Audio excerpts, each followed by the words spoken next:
प्रेम पूर्वक बोले श्री सत्यनारायण भगवान की जय। आज पूर्णिमा का दिन है और पूर्णिमा के दिन श्री सत्यनारायण भगवान की कथा कही या फिर सुनी जाती है। तो आज हम आपको सत्यनारायण भगवान की संपूर्ण कथा सुनाएंगे। साथ ही वीडियो के अंत में आप भगवान श्री सत्यनारायण की आरती भी सुन सकेंगे।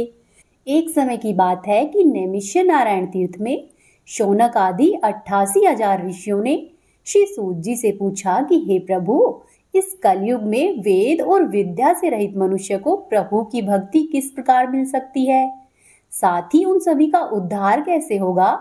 हे मुनि श्रेष्ठ, कोई ऐसी तपस्या बताइए या कोई ऐसा जाप बताइए जिसके करने से थोड़े ही समय में पुण्य मिल जाए, साथ ही मनोवांछित फल भी मिल जाए। इस प्रकार की कथा सुनने की हम सभी इच्छा रखते हैं।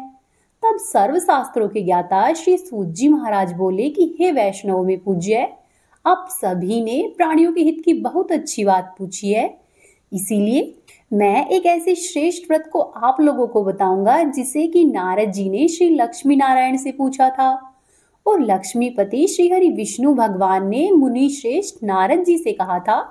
आप सभी इसे ध्यान पूर्वक सुनो। एक समय की बात है कि योगी राज नारद जी दूसरों के हित की इच्छा लेकर अनेक लोकों में घूमते घूमते मृत्यु लोक में आ पहुंचे। यहाँ पर उन्होंने अनेक योनियों में जन्मे हुए प्राय सभी मनुष्य को अपने अपने कर्मों के द्वारा अनेक प्रकार के दुखों से पीड़ित देखा। उनका दुख देखकर नारद जी सोचने लगे कि क्या प्रयास किया जाए कि जिसके करने से निश्चित रूप से मानव के दुखों का अंत हो जाए। इसी विचार पर मनन करते हुए नारद जी विष्णु लोक में जा पहुंचे। वहां पर देवों के भी देव भगवान नारायण की स्तुति करने लगे, जिनके हाथों में शंख, चक्र, गदा और पद्म थे। साथ ही वे गले में वरमाला पहने हुए थे। स्तुति करते हुए नारद जी बोले कि हे भगवान, आप अत्यंत शक्ति से संपन्न है, मन तथा वाणी भी आपको नहीं पा सकती। आपका आदि, मध्य और अंत नहीं है। निर्गुण स्वरूप सृष्टि के कारण भक्तों के दुखों को दूर करने वाले हे प्रभु, आपको मेरा नमस्कार है। नारद जी की इस प्रकार की स्तुति सुनकर भगवान श्री हरि विष्णु बोले कि हे मुनि श्रेष्ठ, आपके मन में क्या बात है और आप किस काम के लिए यहाँ पर पधारे हैं, निसंकोच मुझसे कहो। इस पर नारद मुनि बोले कि हे प्रभु, मृत्यु लोक में अनेक योनियों में जन्मे हुए मनुष्य प्राय अपने अपने कर्मों से दुखी हो रहे हैं। हे नाथ, यदि आप मुझ पर दया रखते हो तो मुझे ये बताइए कि थोड़े ही प्रयास करने से वे सभी मनुष्य अपने दुखों से किस प्रकार से छुटकारा पावे। तब श्रीहरि बोले कि हे नारद, मनुष्य की भलाई के लिए तुमने बहुत अच्छी बात पूछी है। जिसके करने से मनुष्य मोह से छूट जाता है, वह मैं कहता हूं, तुम ध्यान पूर्वक सुनो।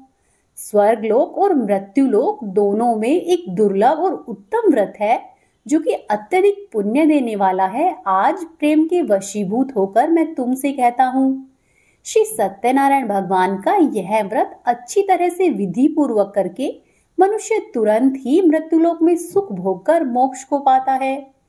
श्रीहरि के ऐसे वचन सुनकर नारद जी बोले कि हे प्रभु, इस व्रत का क्या फल है, क्या विधान है, यह व्रत किसने किया था और किस दिन इस व्रत को करना चाहिए, मुझे सब कुछ विस्तार पूर्वक बतलाइए। तब नारद की बात सुनकर श्रीहरि विष्णु भगवान बोले कि हे नारद, दुख और शोक को दूर करने वाला यह व्रत सभी स्थानों पर विजय दिलाता है। मनुष्य को भक्ति और श्रद्धा के साथ शाम के समय श्री सत्यनारायण भगवान की पूजा करके धर्म पारायण होकर ब्राह्मणों व बंधुओं के साथ करनी चाहिए। भक्ति भाव से ही नैवेद्य, केले का फल, घी, दूध और गेहूं का आटा सवाया ले। गेहूं के स्थान पर साठी का आटा, शक्कर तथा गुड़ लेकर और सभी भक्षण योग्य पदार्थ मिलाकर भगवान को भोग लगाए। ब्राह्मणों के सहित बंधु बांधवों को भोजन कराए और उसके बाद स्वयं भी भोजन करे। भजन और कीर्तन के साथ भगवान की भक्ति में लीन हो जाए। इस तरह से सत्यनारायण भगवान का यह व्रत करने पर मनुष्य की सारी ही इच्छाएं निश्चित रूप से पूर्ण हो जाती है। इस कली काल अर्थात कलयुग में मृत्युलोक में मोक्ष का यही एक सरल उपाय बताया गया है।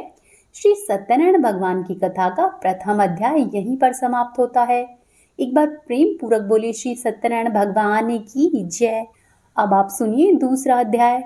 श्री सूत जी बोले कि हे ऋषियों, जिसने पहले के समय में इस व्रत को किया था उसका इतिहास कहता हूँ, ध्यान पूर्वक सुनो। सुंदर काशीपुरी नगरी में एक अत्यंत ही निर्धन ब्राह्मण रहता था। भूख और प्यास से परेशान होकर वह धरती पर घूमता रहता। ब्राह्मणों से प्रेम करने वाले भगवान ने एक दिन ब्राह्मण का वेश धारण करके उसके पास जाकर पूछा कि हे विप्रवर, नित्य दुखी होकर तुम पृथ्वी पर क्यों घूमते हो? तब वह दीन ब्राह्मण बोला कि मैं निर्धन ब्राह्मण हूँ और भिक्षा के लिए धरती पर घूमता हूँ। हे भगवान, यदि आप इसका कोई उपाय जानते हो तो मुझे बताओ। तब वह वृद्ध ब्राह्मण कहता है कि श्री सत्यनारायण भगवान मनोवांछित फल देने वाले हैं, इसीलिए तुम ऐसा करो, उनकी पूजा करो। इसे करने से मनुष्य सभी प्रकार के दुखों से मुक्त हो जाता है। वृद्ध ब्राह्मण बनकर आए हुए श्री सत्यनारायण भगवान उस निर्धन ब्राह्मण को व्रत का सारा विधान बताकर स्वयं अंतर्ध्यान हो गए। ब्राह्मण मन ही मन सोचने लगा कि जिस व्रत को उस वृद्ध ब्राह्मण ने कहा है, मैं उसे अवश्य ही करूंगा। यह निश्चय करने के बाद उसे रात भर नींद भी नहीं आई। वह सुबह सवेरे उठा और भगवान सत्यनारायण के व्रत का निश्चय करके भिक्षा के लिए चल पड़ा।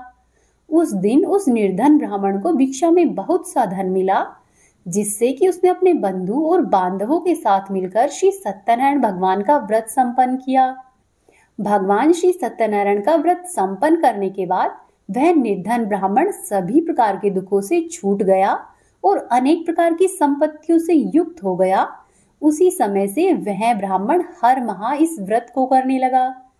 इस तरह से भगवान सत्यनारायण के व्रत को जो भी मनुष्य करेगा वह सभी प्रकार के पापों से छूटकर अंत में मोक्ष को पाएगा।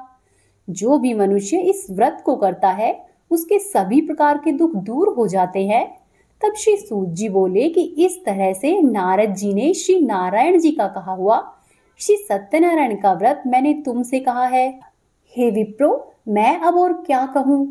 तब सभी ऋषिगण बोले कि हे मुनिवर, संसार में उस निर्धन ब्राह्मण की बात सुनकर और किस किस ने इस व्रत को किया है, हम सब इसे सुनना चाहते हैं। हमारे मन में इसके लिए श्रद्धा भाव है। तब श्री सूत जी बोले कि हे मुनियों, जिस जिसने इस व्रत को किया है, अब तुम लोग वह सुनो। एक समय की बात है, वही ब्राह्मण धन और ऐश्वर्य के अनुसार अपने बंधु और बांधवों के साथ इस व्रत को करने के लिए तैयार हुआ। उसी समय एक लकड़ी बेचने वाला बूढ़ा आदमी आया और लकड़ियों को बाहर रखकर अंदर ब्राह्मण के घर में चला गया। प्यास से दुखी हुआ वह लकड़हारा उनको व्रत करते देखकर विप्रवर को नमस्कार करके पूछने लगा कि आप ये क्या कर रहे हैं और इसके करने से क्या फल मिलता है? कृपया करके मुझे सब बतलाइए। तब ब्राह्मण ने कहा कि सभी मनोकामनाओं को पूरा करने वाला यह सत्यनारायण भगवान का व्रत है और इनकी कृपा से ही मेरे घर में धन धान्य आदि की वृद्धि हुई है। विप्रवर से सत्यनारायण व्रत के बारे में जानकर लकड़हारा बहुत प्रसन्न हुआ। चरणामृत लेकर और प्रसाद खाने के बाद वह अपने घर पर गया। लकड़हारे ने मन ही मन संकल्प किया कि आज लकड़ी बेचने से जो भी धन मिलेगा उसी से मैं भगवान श्री सत्यनारायण का व्रत करूंगा। मन में इस विचार को लेकर बूढ़ा आदमी सिर पर लकड़ियां रखकर उस नगर में बेचने गया जिस नगर में धनी लोग रहते थे। उस नगर में उसे अपनी लकड़ियों का दाम पहले से 4 गुना अधिक मिला। बूढ़ा व्यक्ति प्रसन्नता के साथ दाम लेकर केले, शक्कर, घी, दूध, दही और गेहूं का आटा लेकर भगवान सत्यनारायण के व्रत की अन्य सामग्रियां लेकर अपने घर पर आ गया।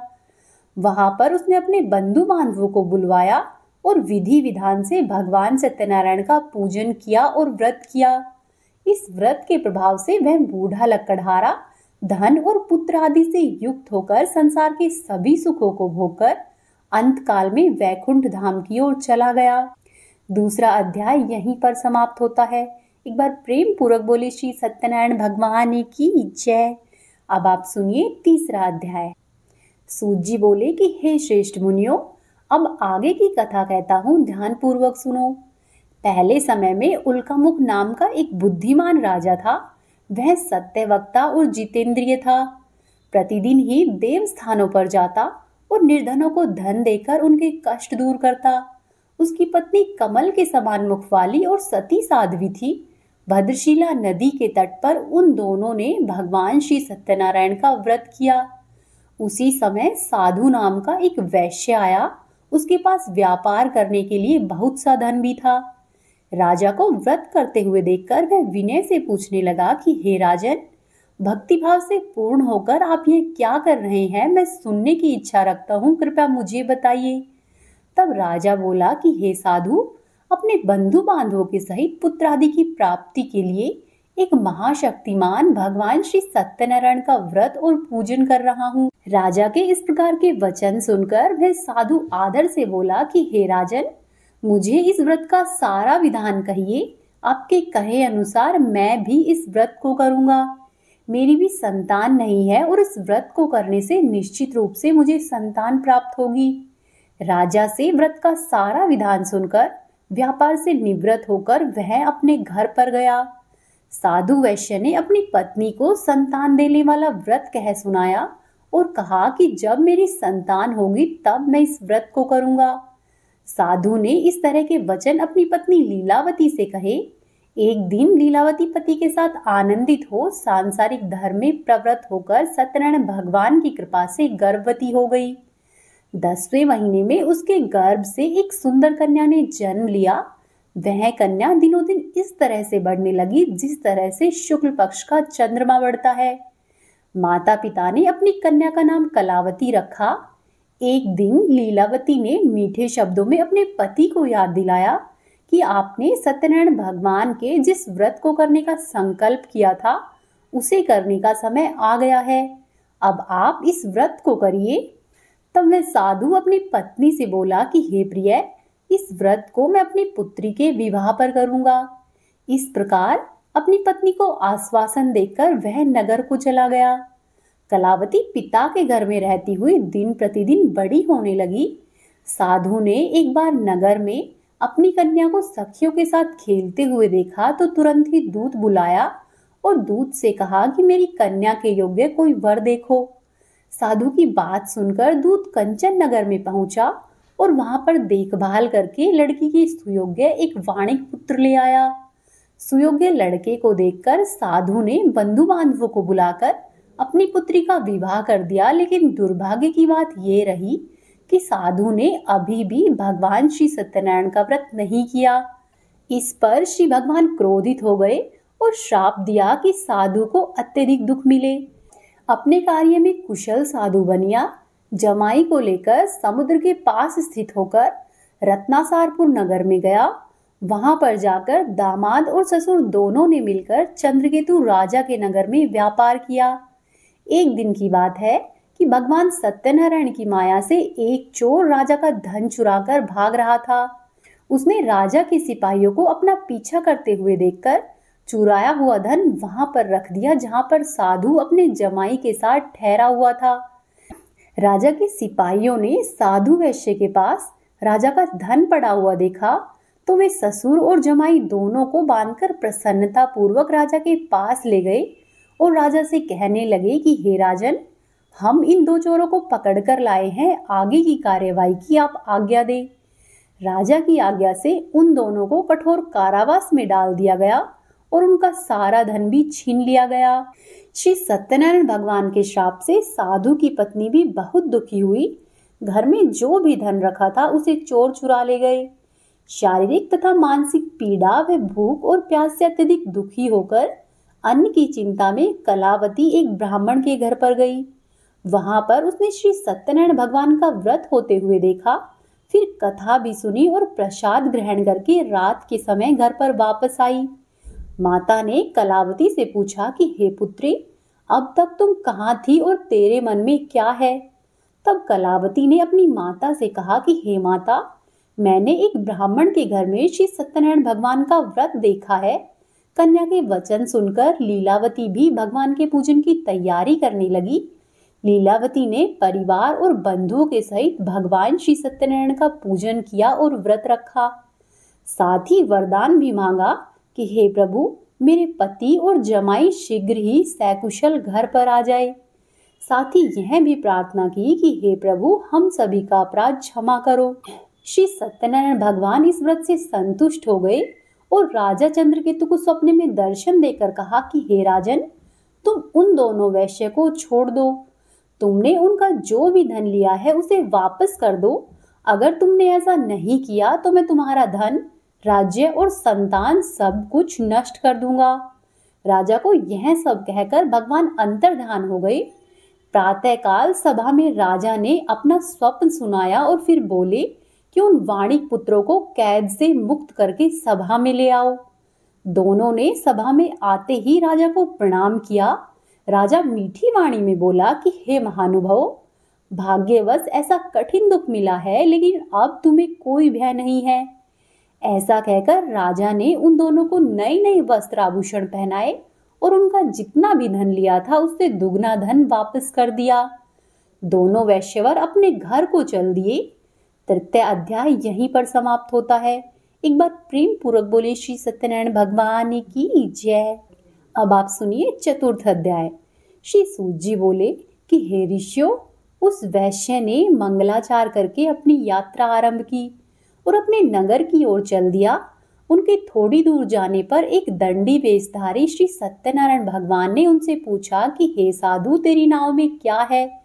तब वह वाणिक हंसता हुआ बोला कि हे दंडी, आप क्यों पूछते हो? क्या धन लेने की इच्छा है?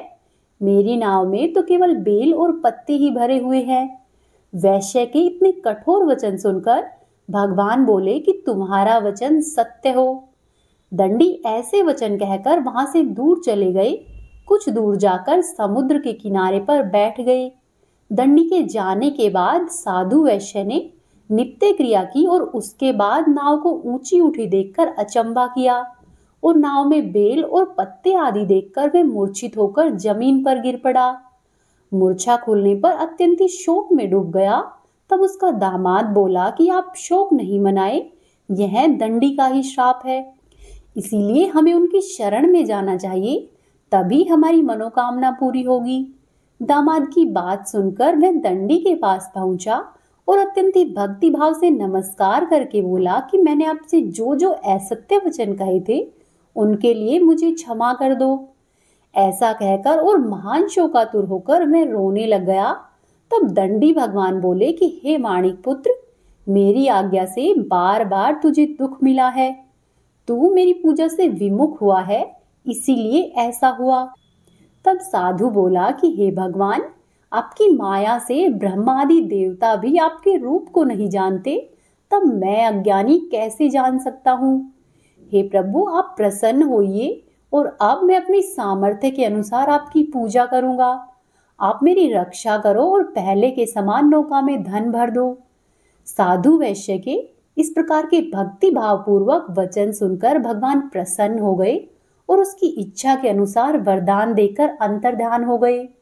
फिर ससुर और जमाई दोनों ही जब अपनी नाव पर आए तो नाव धन से भरी हुई थी।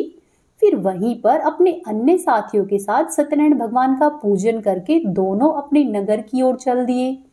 जब नगर के नजदीक पहुंचे तो अपने एक दूत को घर पर खबर करने के लिए भेज दिया कि हम दोनों घर आ रहे हैं।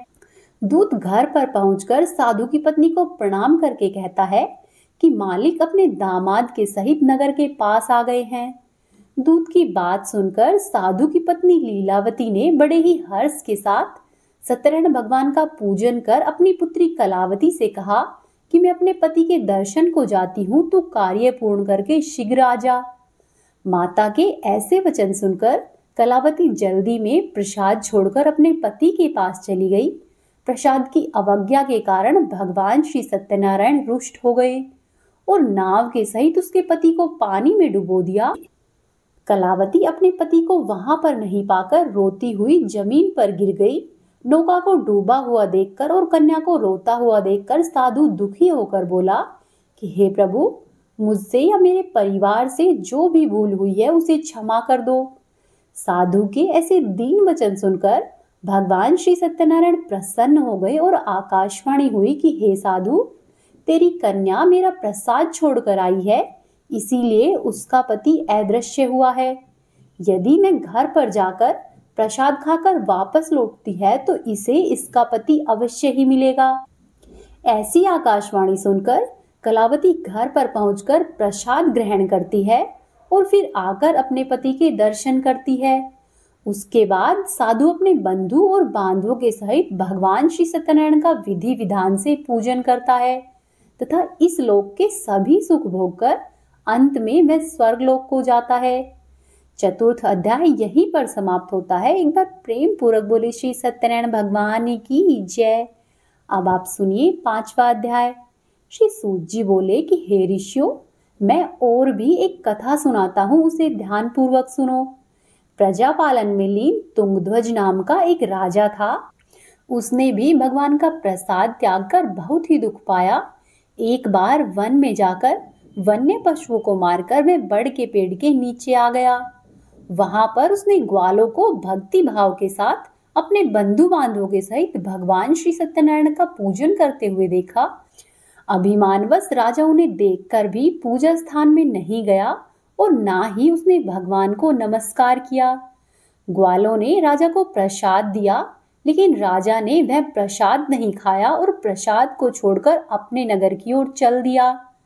जब वह नगर में पहुंचा तो वहां पर उसे सब कुछ तहस नहस हुआ मिला, तो वह शीघ्र ही समझ गया कि यह सब भगवान ने ही किया है और वह दोबारा से उन ग्वालों के पास पहुंचा और विधि पूर्वक पूजा करके प्रसाद खाया तो श्री सत्यनारायण भगवान की कृपा से सब कुछ पहले के जैसा ही हो गया। दीर्घकाल तक सुख भोग कर मरने के बाद उसे स्वर्ग की प्राप्ति हुई। जो भी मनुष्य इस दुर्लभ व्रत को करेगा तो भगवान श्री सत्यनारायण की कृपा से उसे सभी प्रकार के धन धान्य की प्राप्ति होगी। निर्धन धनी हो जाता है और भयमुक्त हो जीवन जीता है। संतानहीन मनुष्य को संतान सुख मिलता है और सारे मनोरथ पूर्ण होने पर मानव अंत काल में वैकुंठ धाम को चला जाता है। श्री सूत जी बोले कि जिन्होंने पहले इस व्रत को किया है, अब मैं उनके दूसरे जन्म की कथा कहता हूँ, ध्यान पूर्वक सुनो। वृद्धशतानंद ब्राह्मण ने सुदामा का जन्म लेकर मोक्ष को पाया और जो वह लक्कड़हारा था उसने अगले जन्म में निषाद बनकर मोक्ष को पाया। जो उल्कामुख नाम का राजा था वह दशरथ हुआ और अंत में वैकुंठ को गया। साधु नाम का जो वैश्य था वह मोरध्वज बनकर अपने पुत्र को आरे से चीरकर मोक्ष को प्राप्त हुआ और महाराज तुंगध्वज ने शंभु होकर भगवान में भक्ति युक्त होकर कर्म करके मोक्ष को पाया। 5वां अध्याय यहीं पर समाप्त होता है। एक बार प्रेम पूर्वक बोले श्री सत्यनारायण भगवान की जय। अब आप सुनिए श्री सत्यनारायण भगवान की आरती। ओम जय लक्ष्मी रमणा, स्वामी जय लक्ष्मी रमणा, सत्यनारायण स्वामी, सत्यनारायण स्वामी, जनपातक हरणा। ओम जय लक्ष्मी रमणा, स्वामी जय लक्ष्मी रमणा, रतन जड़ित सिंहासन अद्भुत छविराज, प्रभु अद्भुत छविराजे।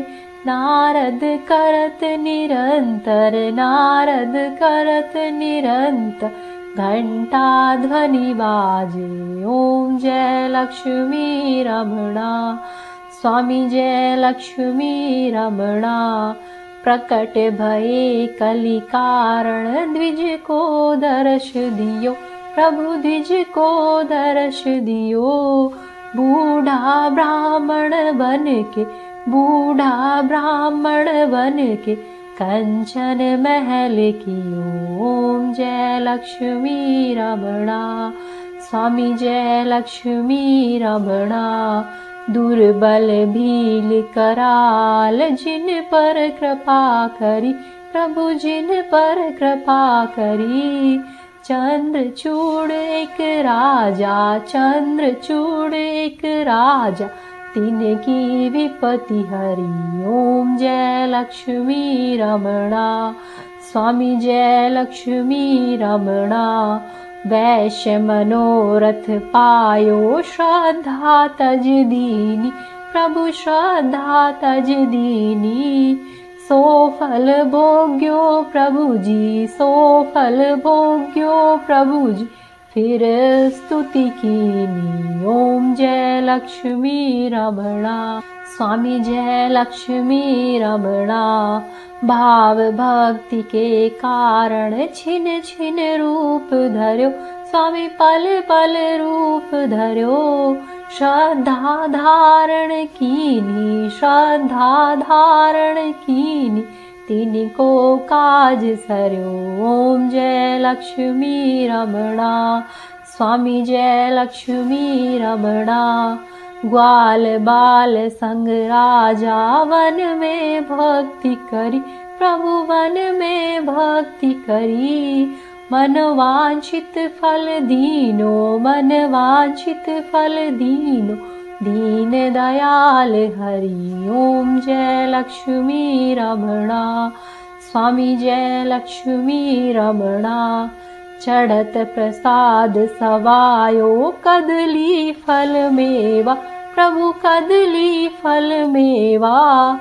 धूप दीप तुलसी से, धूप दीप तुलसी से, राजी सत्य देवा ओम जय लक्ष्मी रमणा। स्वामी जय लक्ष्मी रमणा। श्री सत्यनारायण जी की आरती जो कोई नर गावे, प्रभु प्रेम सहित गावे। रिद्धि सिद्धि सुख संपत्ति, रिद्धि सिद्धि सुख संपत्ति, सहज रूप पावे ओम जय लक्ष्मी रमणा। स्वामी जय लक्ष्मी रमणा। सत्यनारायण स्वामी जन पातक हरणा ओम जय लक्ष्मी रमणा। स्वामी जय लक्ष्मी रमणा। बोले श्री सत्यनारायण भगवान की जय। जय श्री हरि। ये थी आज की कथा और आरती। उम्मीद है आपको पसंद आई होगी। वीडियो को लाइक करें, चैनल को सब्सक्राइब करें और कमेंट बॉक्स में जय श्री सत्यनारायण भगवान अवश्य ही लिखें।